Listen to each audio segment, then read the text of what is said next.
Ja sam klipu ću pokazati kako bacite mod u Minecraft preživljavanje, pa da krenemo. Uđete u mod for Minecraft P. Kad ste ušli idete, koja vam je verzija Minecraft, moja 12, idete download mod. Sad kad vam očita i skinete koji god hoćete mod. Hajde, ja ću ovaj. Idete ovdje install. Kad vam instalira, idete ovdje import. I kada ste stisnuli na import, uđete u Minecraft Launcher.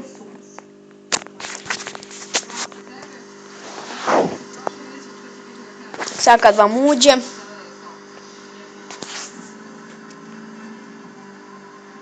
sad malo da čitam, evo ga, idete ovdje, na ovaj ključ idete drugo, i evo ga mod. I to bi bilo ljudi što se tiče ovog tutoriala, vidimo se u sljedećem, ćao!